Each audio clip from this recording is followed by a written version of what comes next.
The paper they forgot to burn the day my family took my inheritance. They did not look ashamed. That was the part that stayed with me. Not the lawyer's office, not the brown envelope on the table, not my mother's trembling hands pretending to be innocent, not even my brother sitting there in my grandfather's old watch, smiling like he had already won. What stayed with me was how calm they were. Like stealing from me had been discussed over coffee. Like my pain was already counted, measured, and dismissed. Like I was supposed to sit there, hear the news, lower my eyes, and accept that once again my place in the family was behind everyone else. My name is Hannah Whitmore. I was 36 when my grandfather died, and before anyone asks, no, I was not waiting for money. I would have traded every dollar, every acre, every old bank account, and every piece of furniture in that estate for one more afternoon sitting on his porch while he told me the truth no one else in my family had the courage. Grandpa Edward was not a soft man. He was quiet, direct, old-fashioned in some ways, but he saw people clearly. He knew when someone was pretending. He knew when my mother was playing helpless. He knew when my brother Chase was lying through his perfect smile, and most of all, he knew when I was being pushed aside. He used to say, Hannah, people can fool a room, but they cannot fool record. I did not understand how important that sentence would become until the day one paper exposed them all. The will reading happened 2 weeks after the funeral. I arrived early because I had not slept. Grief had made everything.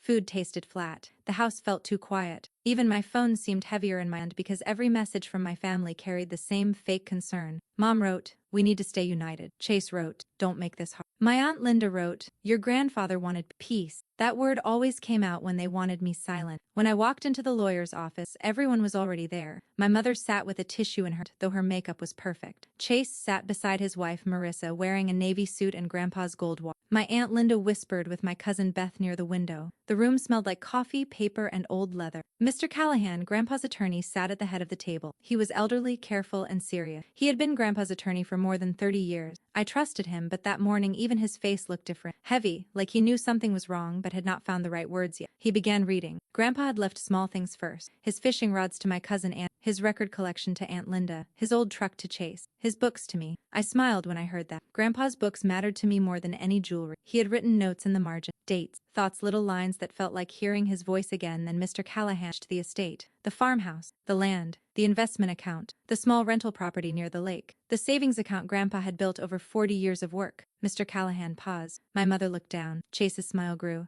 And then I heard the sentence that made the room tilt. The remaining estate shall pass in full to Chase Whitmore. At first I thought I had misheard him. I looked at Mr. Callahan. He did not look at me. My mother sniffed softly. Aunt Linda placed a hand over her chest like she was watching something sad but necessary. Chase leaned back. Full to Chase. Not divided. Not shared. Not discussed. Everything. I felt my mouth go dry. Mr. Callahan continued reading, but his voice sounded far away. I could not stop staring at Chase, my brother who had borrowed money from Grandpa for years and called it business support. My brother who skipped family dinners unless he needed something. My brother who mocked Grandpa's old house but now sat there waiting to own it. My brother who had once told me I was too emotional to handle real responsibility. He had gotten everything. When the reading ended, nobody spoke for a moment. Then Chase exhaled loudly like a man relieved of a burden. My mother touched my arm. Hannah, please understand, your grandfather knew Chase had a family to support. I looked at her hand, then at her face. I have a family too, she blinked. You don't have children. That sentence hit harder than the will, because in my family a woman alone was always treated like half a person. I said, I had Grandpa. Chase laughed under his breath.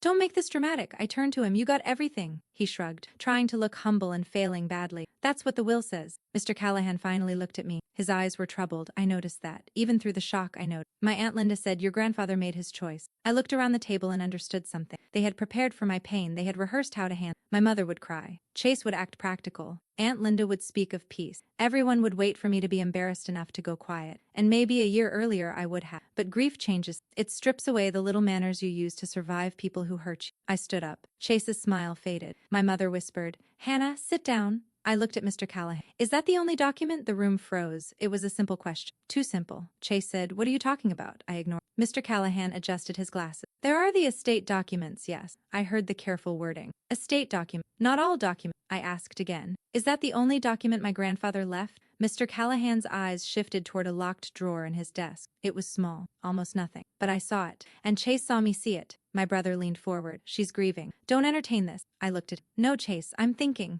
My mother's face tightened. Hannah, your grandfather trusted your brother. I turned to her slowly. Then why do you all look so scared? Nobody answered. Mr. Callahan opened his mouth, but before he could speak, Chase stood. This meeting is over. That was when I knew something was wrong, because innocent people do not panic when one question is asked. I walked out of that office with my grandfather's books in a cardboard box and my heart broken in two different ways. One part was the other was suspicion. And 3 days later, while opening one of Grandpa's old books, I found the paper they had forgotten to burn. It was folded inside the back cover of his Bible. Old, thin, sign. And across the top were 4 words that made my hands start shaking. Supplemental estate protection letter. One paper, that was all it took. One paper exposed them all. The girl who was always asked to step aside to understand why my family thought they could take my inheritance. You need to understand how they had taken smaller things from me. I was the oldest child. That sounds like a position of respect in some family. In mine, it meant responsibility without reward. Chase was 3 years younger than me, and from the moment he was born, the house changed around him. My mother called him her miracle boy. My father called him the family name carrier. My aunt said he had big energy. Teachers said he needed discipline, but my mother said he needed patience. When Chase made a mess, I cleaned it. When Chase forgot homework, I helped him. When Chase broke my things, I was told not to be selfish. When Chase lied, I was told not to embarrass him. And when Chase got older, his mistakes got bigger. But the family excuses grew with him. He crashed a car at 19. My parents said boys learn by doing. He dropped out of college after 1 semester. My mother said classrooms could not contain him. He borrowed money from Grandpa for a landscaping business, then spent half of it on a truck. My aunt said at least he had ambition. When I worked 2 jobs to finish community college, nobody called that ambition. They called it good for you. That was always my prize. Good for you, Hannah. Not support, not celebration, not help. Just a polite phrase handed to me like a napkin. Grandpa was different. He did not spoil me. He did not flatter me. He did not make big speeches. But he noticed. When I was 12, Chase broke a vase in the hallway and blamed me. My mother believed him because he cried first. I was sent to my room without dinner. An hour later, Grandpa knocked on my window from the back porch. I opened it, confused. He passed me a sandwich wrapped in a paper towel. Then he said,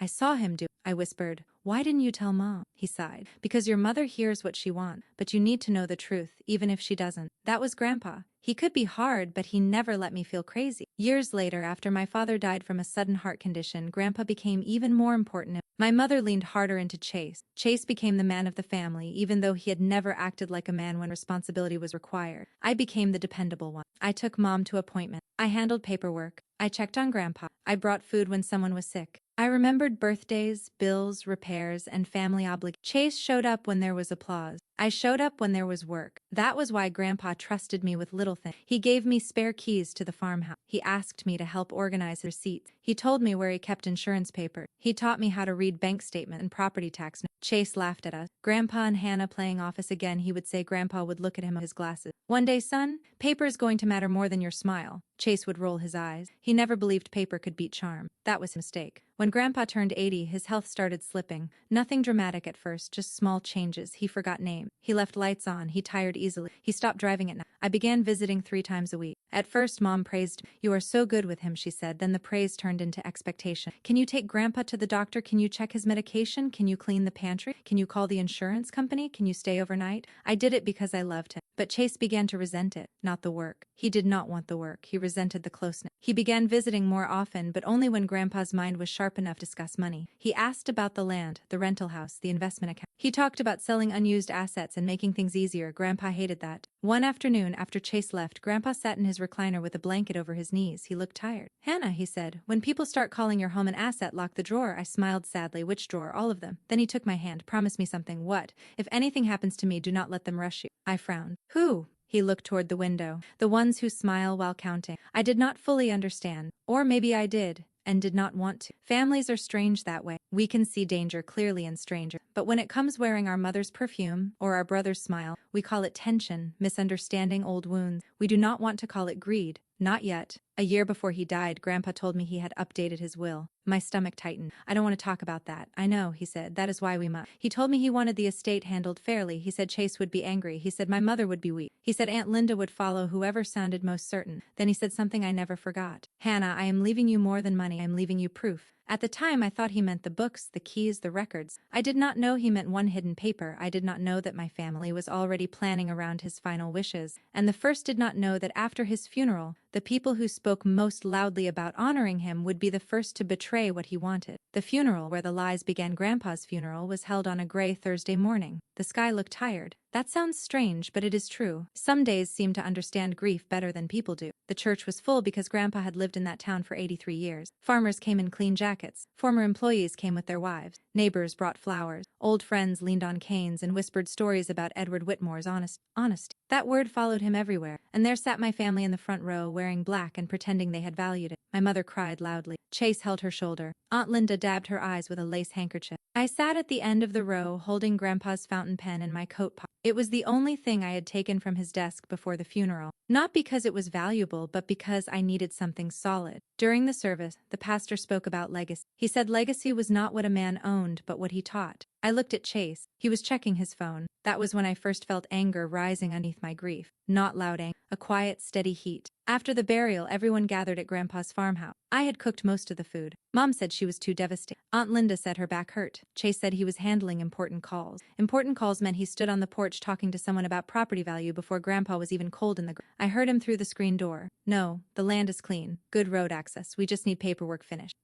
I stepped outside. Chase turned quickly. His face changed when he saw me. I'll call you back, he said. Who was that? He slid the phone into his pocket. Nobody. People usually don't discuss road access with. He smiled. You're emotional today. There it was, the first tool. When a woman notices something, call her emotional. I said Grandpa was buried 2 hours ago. His smile faded. And life continues. I looked at. For you, apparently. He stepped closer. Don't start acting like you own the grief. That line almost knocked the air from me. I did not answer. Because if I had, I might have said something I could never take back. Inside the house, relatives ate from paper plates and spoke in low voices. At one point, I walked into Grandpa's study and found my mother at his desk. She closed a drawer too quickly. What are you doing? I asked. She placed a hand over her heart. You scared me. What were you looking for? Nothing. Just tissue. There were no tissues in that drawer. There were bank envelopes. I stared at her. She looked away. Hannah, this is not the time. I said. Then why are you searching his desk? Her face hardened. Do not speak to me like. I heard my childhood in those words. The command, the guilt, the reminder that asking questions was disrespectful if the answer might expose someone. Before I could reply, Aunt Linda appeared in the doorway. Everything okay? My mother said quickly. Hannah is upset. Of course, I was upset. That explained everything. Not the drawer, not Chase's phone call, not the whispering, just me. The will reading was scheduled for 2 weeks later. I thought that meant we would have time to grieve. I was wrong. Within days, Chase began acting like the estate was already his. He changed the lock on Grandpa's tool shed, saying the equipment needed security. He moved Grandpa's truck to his own driveway. He told the tenants in the rental house to send rent questions to. When I objected, my mother said,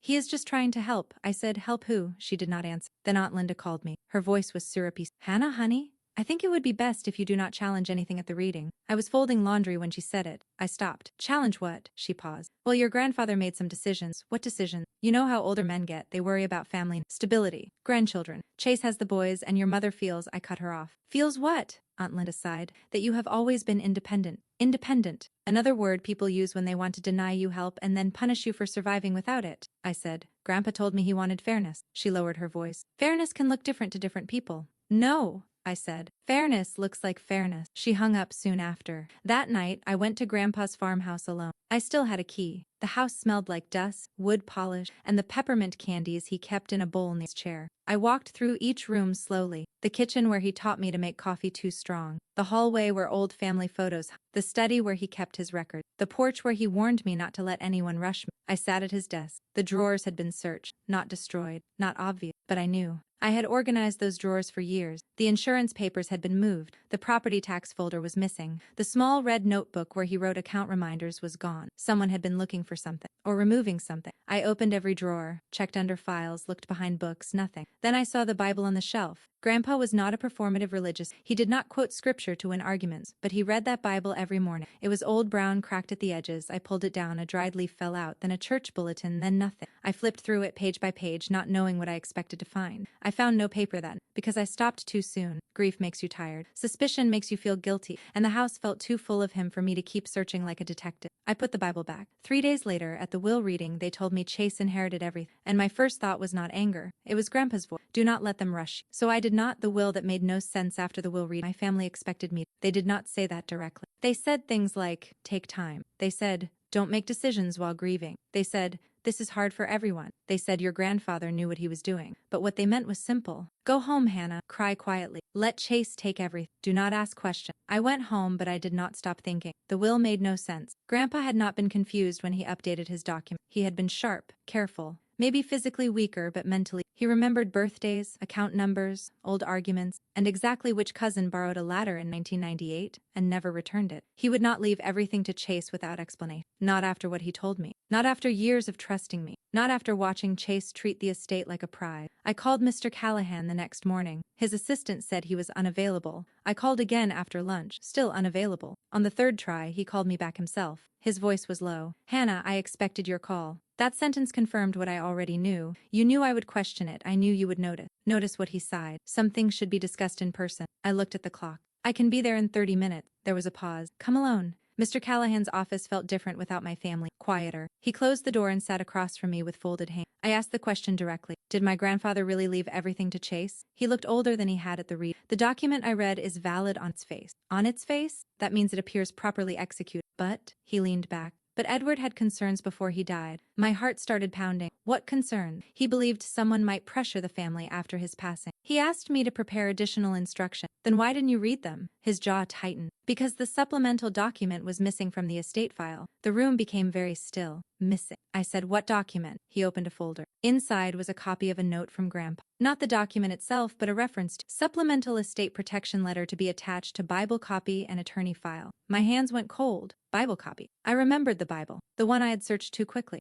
Mr. Callahan continued. Edward had me draft a protection letter explaining his intent. It was not a replacement will, but it clarified conditions, especially regarding any sale of inherited assets before full distribution. What condition? He hesitated. Hannah, your grandfather did not want Chase controlling the entire estate without review. He was concerned about debt. I laughed once, softly and bitterly. Everyone knew about Chase's debts except my mother. Mr. Callahan did not smile. Your grandfather structured part of the estate in trust, at least he intended to. I have file note. But the final signed supplemental letter is missing from my office file. How does something go missing from your office? His face reddened. That is what troubles me. I stared at him. Who had access? Myself. My assistant. And anyone Edward authorized for estate document. Who did he authorize? Mr. Callahan looked down. Your mother picked up a copy of certain documents 3 weeks before he died. She said Edward requested. My mother. The room seemed to shrink. Did he? I called him afterward. He sounded irritated. He said he had not requested anything be picked up. And you did nothing? He closed his eyes briefly. I told him to secure his personal copies. He said he already had. His personal copy. The Bible.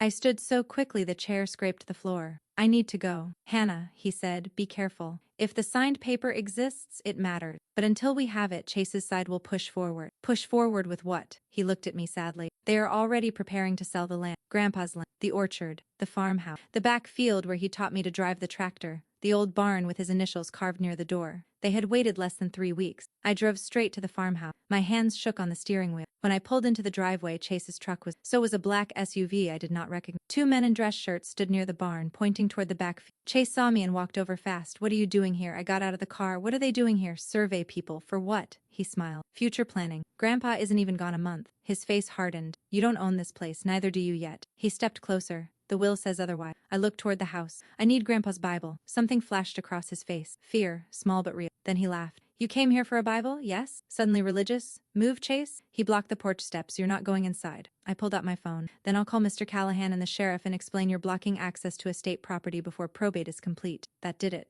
Chase hated legal words when they were not serving. He stepped aside. Inside, the house smelled different, less like Grandpa, more like stranger. Drawers were open, papers stacked on the dining table, boxes lined the hallway. I walked straight to the study. The Bible was not on the shelf. My stomach dropped. I turned to Chase. Where is it? He leaned against the doorway. How should I know? I searched the shelf, desk, cabinet, boxes. Nothing. Then I saw ashes in the fireplace. Fresh. My chest tightened. I walked over. Among the gray dust were small blackened pieces of paper. Chase said behind. Careful. You'll get your hands dirty. I looked at him. What did you burn? His smile returned. Old junk. My heart pounded so hard I could hear it. He had burned something. Maybe the Bible. Maybe papers. Maybe nothing important, and everything important. I left without another word because I knew if I stayed, anger would make me careless. On the way home I cried. Not because of the inheritance, because they had burned through grief itself. They had gone into Grandpa's house, searched his things, and treated his final wishes like trash. That night, I sat on my living room floor with the box of books Mr. Callahan had given me after the read. Grandpa's book. The only thing they had allowed me to have because they thought books were worthless. I picked up the first one, an old history book. Nothing. The second. A gardening guide. Nothing. The third. His Bible commentary. A thin folded paper slid out from behind the back cover. My breath stopped. I opened it carefully. It was not the supplemental. It was a handwritten. Hannah, if they took the Bible, check what they never valued. The books. I pressed my hand over my. Then I opened every book in the box, book after book, page after page, until finally, inside a worn copy of The Count of Monte Cristo, I found a sealed envelope taped flat against the inside cover. My name was written across it, Hannah only. Inside was one paper, signed by Grandpa, witness, notarized. And when I read it, I knew why they had tried so hard to find it first. What the last paper said, the paper was only 3 pages long, but every line felt like Grandpa standing beside me. It began with a simple statement. I, Edward James Whitmore, being of sound mind, provide this supplemental estate protection letter to clarify my intent regarding the distribution, sale, and control of my sound mind. That mattered, because later they would try to say he was confused. He was not. The letter explained that while his formal will placed certain assets under Chase's temporary management, it did not grant Chase full personal ownership without condition. Grandpa had allowed Chase to serve as managing executor only because he knew my mother would push for it, and because he wanted to avoid open conflict immediately after his death.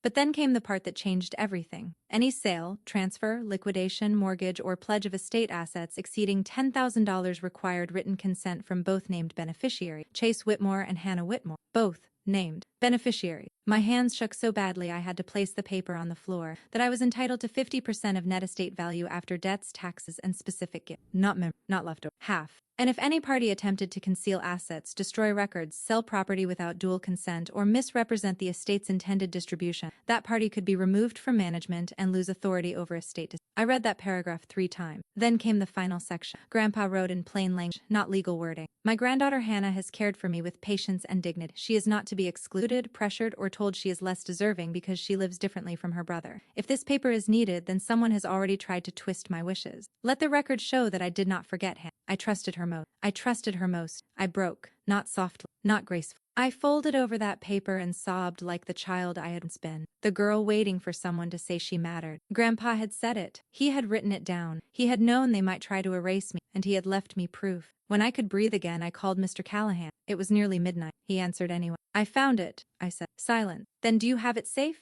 Yes. Send me photographs, then put the original somewhere secure. Not your house if your family has access. They don't. Good. Tomorrow morning come to my office. I sent the photos. Then I placed the paper in a plastic slip. Then inside a folder. Then inside a locked box I usually used for passports and tax. I slept maybe 2 hours. By 7 in the morning Chase was calling. I did not answer. Then Mom. Then Aunt Linda. Then Chase again. Finally a text came through. Chase, we need to talk before you do something stupid. I stared at the screen. Something stupid. Finding the truth was stupid to him. Letting him steal quietly would have been smart. At 9, I walked into Mr. Callahan's office. He read the paper slowly, then again. Then he sat back, and for the first time since Grandpa died, he smiled. Edward, you careful old fox, he whispered. I almost laughed through my tears. Is it valid? It appears to be. The witnesses are real. The notary. This references the estate plan and clarifies management. Chase's claim to full ownership is now seriously challenged. What happens now? We file this with probate court immediately. We notify the title company, the bank, and any potential buyer. We freeze unauthorized sales. Freeze. That word sounded beautiful. Not because I wanted revenge, because I wanted time. Time for truth to catch up.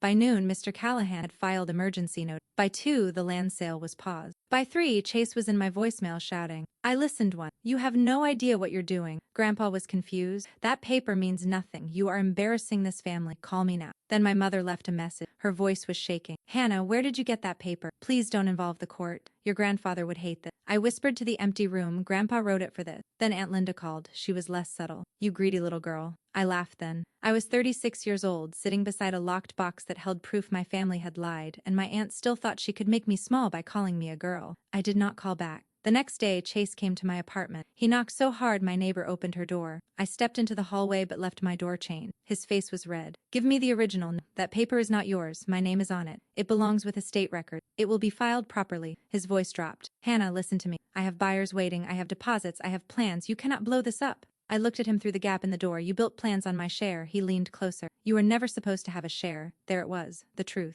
Not Grandpa changed his mind. Not this is a misunderstanding. Not let us solve this. You were never supposed to have a share, I said, but I do. His eyes went cold. If you fight me, you will lose everyone. For a second, the old fear returned. Lose everyone. But then I thought of the funeral, the burned papers, the will reading, my mother's hand on my arm, Chase's smile. I realized something. I had already lost the version of them I wished existed. All that remained was the version telling me to surrender. I closed the door. And behind it, I heard my brother say one sentence that told me exactly how guilty. We should have found that paper first. The courtroom where the smile disappeared. Probate court does not look like time. There are no dramatic music swells. No judge slamming a gavel every 5 5 seconds. No crowd gasping at every sentence. It is quieter than, almost ordinary. That is what makes it powerful. A plain room, wooden benches, fluorescent lights, stacks of paper, people waiting for legal words to decide emotional. Our first hearing happened 6 weeks after I found the paper. By then, everything had changed. The land sale was blocked. The rental property transfer was paused. The estate account was under review. Chase's authority as executor was challenged. My mother had stopped calling me directly and started sending messages through Aunt Linda. Aunt Linda had moved from calling me greedy to calling me confused. Chase had hired a new attorney. That morning I wore a simple black dress and Grandpa's fountain pen clipped inside my purse. I do not know why I brought it. Maybe because I wanted a piece of him in the room. Chase arrived with Marissa. He looked polished, as always. Gray suit, perfect hair, Grandpa's watch still on his wrist. That watch bothered me more than I wanted to admit. It was not about the money. It was about the nerve. Wearing the dead man's watch while trying to erase his wishes. My mother sat behind, not beside me. I told myself it did not hurt. That was all. Mr. Callahan sat at my side. He placed the original supplemental letter in a protective folder. Ready? He asked. No. He nodded. That is usually the honest answer. When our case was called, everything moved quickly at first. Chase's attorney argued that the formal will gave Chase full control. He claimed the supplemental paper was suspicious because it appeared after the will read. He suggested Grandpa had been confused. He said my grief had made me vulnerable to misunderstanding documents. I sat still. But inside, anger burned. There it was again. Emotional, confused, vulnerable. Anything except right. Then Mr. Callahan stood. He did not raise his voice. He did not need to. He explained the timeline. He showed the note in his own office file referencing the supplemental letter. He showed proof that my mother had picked up copies of estate papers before Grandpa died. He showed the notarized paper. He showed the witness name. He showed the clause requiring dual consent. Then he said, Your Honor, this document was not created to confuse the estate. It was created because Mr. Whitmore anticipated exactly this kind of pressure and asset movement. The judge looked at Chase. Were estate assets offered for sale before full probate review? Chase's attorney stood. Preliminary conversations only. Mr. Callahan placed documents. Signed purchase intent. Deposit receipt. Draft transfer schedule. Chase's smile disappeared. The judge looked at the paper. Then at Chase. Mr. Whitmore, did you accept funds connected to a pending land sale? Chase shifted. His attorney whispered to. Chase said, a good faith deposit. Before confirming your authority to sell, I believed I had authority. Mr. Callahan spoke. Despite being aware of a potential supplemental, Chase's attorney objected. Mr. Callahan produced the voicemail transcript. We should have found that paper first. The room went still. I did not look at my mirror. I could not. The judge read the transcript silently. Then she asked, Mr. Whitmore, what did you mean by that? Chase opened his mouth, closed it, then said, I was upset. The judge waited, that was all, just waited. Silence can be more frightening than question. Finally, Chase said, I knew Grandpa had written things down before. What things? Concerns? About what? He looked at me then. For the first time, I saw something close to hatred in his eyes. About me. No one spoke. That one answer opened the whole room. Grandpa had concerns about Chase. Chase knew. And still, he moved forward like the estate belonged to him. Then came my mother. She was called to answer questions about picking up documents. Her voice shook. She said Grandpa had asked her to collect some papers. Mr. Callahan asked if she had written proof of that request. She said no. He asked if Grandpa later denied making the request. She hesitated. Then said, I don't remember. The judge looked at her over her glasses. Mrs. Whitmore, this is not a family dinner. Do not answer what is convenient. Answer what is true. My mother's face crumpled. Yes, she whispered. He denied. My chest tightened. There it was. The first crack in the wall. Mr. Callahan asked what happened to the documents you collected. My mother began crying. I gave them to Chase. Chase whispered, Mom? The judge noticed. Mr. Whitmore, do not coach the witness. My mother continued, voice breaking. He said he needed to make sure everything was organized. Did that include a supplemental estate protection letter? I don't know. Did you search Edward Whitmore's study after the funeral? She looked at, then down. Yes. Why? Chase said there might be confusing papers that would upset everyone. Confusing papers. That was what they called Grandpa's. The judge ordered a temporary restriction on Chase's authority. No estate asset could be sold, transferred, pledged, or distributed without court approval. A neutral estate administrator would be appointed pending review. Chase's attorney tried to argue. The judge stopped him. There is enough concern here to slow this down. Slow this down. Grandpa's words again. Do not let them rush. I felt tears rise, but I held them back. Not because tears were weak, because I wanted to see Chase's face clearly when the judge said the next part. The court will also review whether Mr. Chase Whitmore acted against the interest of another beneficiary. Beneficiary. Me. For the first time in a public record,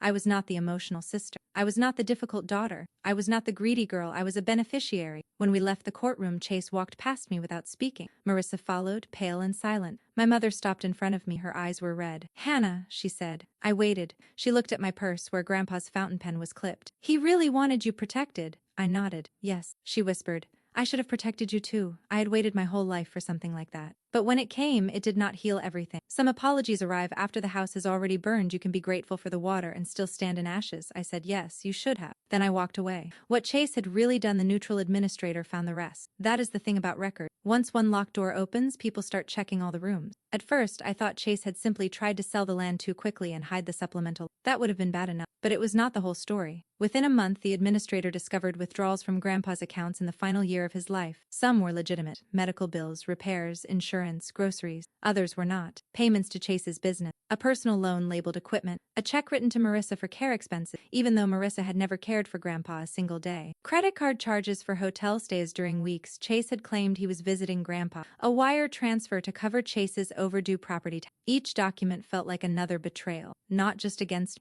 Grandpa. While I was bringing him soup and driving him to doctors, Chase had been draining him politely, one signed check at a time. Mr. Callahan warned me not to let anger make me careless. We follow the process, I nodded. But at night, I lay awake thinking about Grandpa in his chair, tired and trusting, while Chase turned love into access. One record hurt more than the others. A check for $12,000 written 6 months before Grandpa died. Memo line, Hannah loan adjustment. I stared at it. I had never received $12,000, never asked for it, never knew it existed. The administrator traced it. The money had gone to a company connected to Chase, but the memo made it look like Grandpa had helped me. That was not just theft, it was character damage. If anyone questioned the estate later, Chase could say, Hannah already got hers. I felt sick. That phrase had followed me for years. You already got help. You already got attention. You already got enough. And now he had tried to write it into the records. The administrator filed a report. Chase's attorney called it a misunderstanding. Mr. Callahan called it a pattern. The court agreed to a deeper accounting. That was when Chase finally tried to settle. He sent an offer through his lawyer. I could keep the books, the fountain pen, and receive a goodwill payment of $50,000 if I withdrew my objections and allowed Chase to manage the estate. If I withdrew my objections, if I traced written wishes for my silence. I almost laughed when Mr. Callahan, "What do you want to do?" he asked. "Reject it," he nodded. I thought. Then Chase tried another method. He sent Marissa. She came to my apartment on a rainy afternoon, wearing no makeup and holding an umbrella with a broken spoke. For the first time, she did not look polished. She looked scared. I almost did not open the door, but I did. She stood in the hallway and said,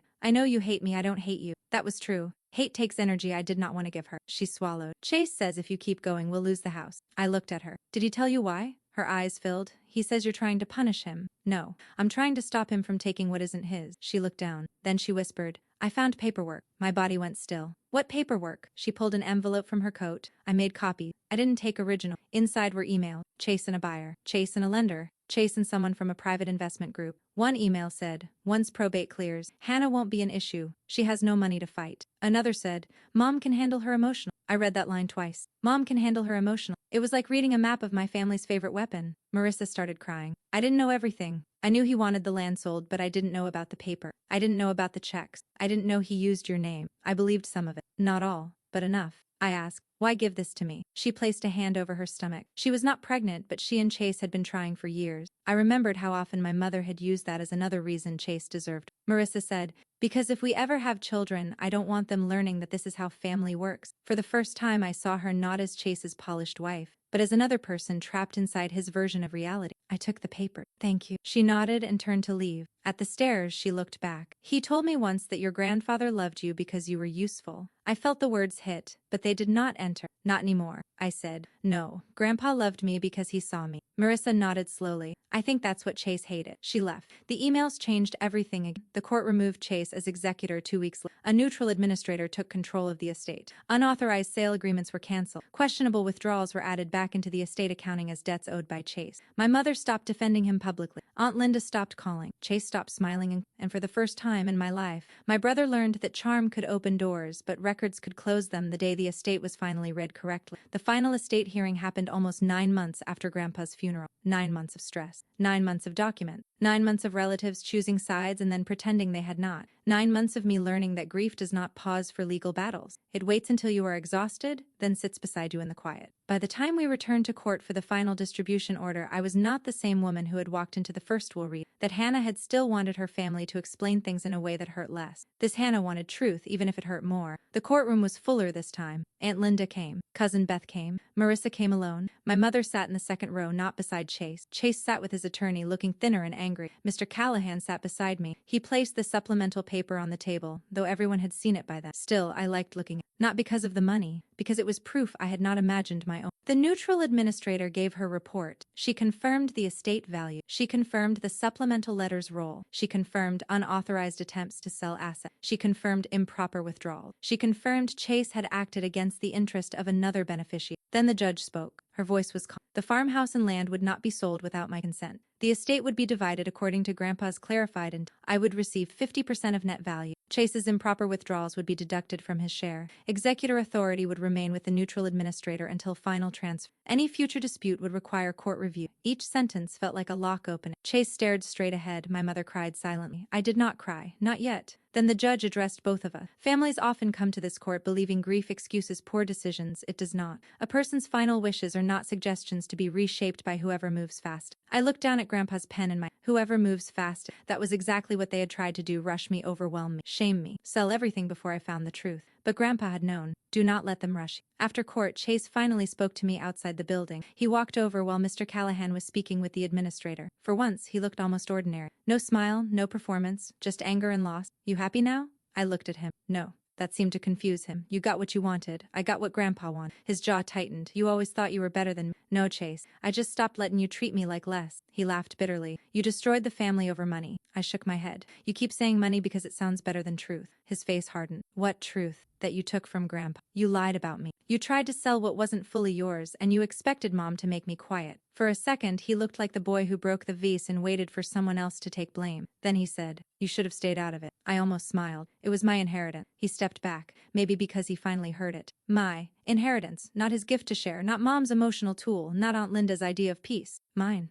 My mother approached after Chase left. She looked smaller now, not physically maybe, but in presence. The certainty she had worn for years had cracked. Hannah, she said, can we talk? I waited. She held a folded tissue in both hands. I told myself I was keeping peace. I told myself Chase needed more because he had more pressure. I told myself you were strong enough. I said nothing. She continued. But I think I used your strength as an excuse not to protect you there. It was the closest thing to truth she had ever offered without being forced by a lawyer. I felt tears rise, but I did not let them control me. You did, I said. She nodded, crying. I'm sorry. I wanted that apology to fix everything. I wanted to fall into her arms and become the daughter who was finally chosen. But healing is not a movie scene. I said, thank you for saying it. Her face fell a little. She wanted more. Forgiveness. Warmth. Maybe permission to stop feeling guilty. I could not give that yet. Maybe someday. Maybe not. I walked away with Grandpa's pen, the court order, and the strange, heavy piece of a woman who had won something she should never have had to fight for. What I chose to keep in the end, I did not sell the farm. That surprised everyone. Chase assumed I fought for it because I wanted money. Aunt Linda assumed I wanted revenge. My mother thought maybe I would take my half and disappear. But the farmhouse was not just an asset. It was the last place I had been believed before the world tried to convince me I was difficult. I used part of the estate money to repair it. Not fancy repair. Honest one. New roof, safe wiring, clean gutters, fresh paint on the porch, the barn doors fixed, the kitchen floor sanded smooth. Every repair felt like apology and promise. I moved into the farmhouse the following spring. Some people said it must have felt lonely. It did not. It felt like breathing. The first morning there, I made coffee in Grandpa's old kitchen and sat on the porch wrapped in a blanket. The fields were quiet. The air smelled like rain and earth. For the first time in a year, I did not feel like I was waiting for bad news. I opened one of Grandpa's books, The Count of Monte Cristo, the book that had held the paper. Inside the front cover, I found a small note I had missed before. Revenge is not always taking back more. Sometimes it is refusing to lose yourself. I smiled. Even dead, Grandpa had timing. I kept his books in the study. I framed the supplemental letter, but not for guests. I placed it in the office closet where I could see it when I opened the door to get filed. I did not need everyone to see it. I needed to remember. Chase's life changed after the ruling. His share was smaller because of the deduction. His reputation suffered. Some relatives still defended him, but quietly now because the court record made loud lies risky. Marissa left him 6 months later. I heard it from Beth, who told me in a careful voice, as if I might celebrate. I did not. I had learned that someone else's collapse does not automatically become your joy. My mother visited the farmhouse once. She stood in the doorway holding a pie. For a second, I saw the old pattern trying to return. Food, instead of accountability. But then she said,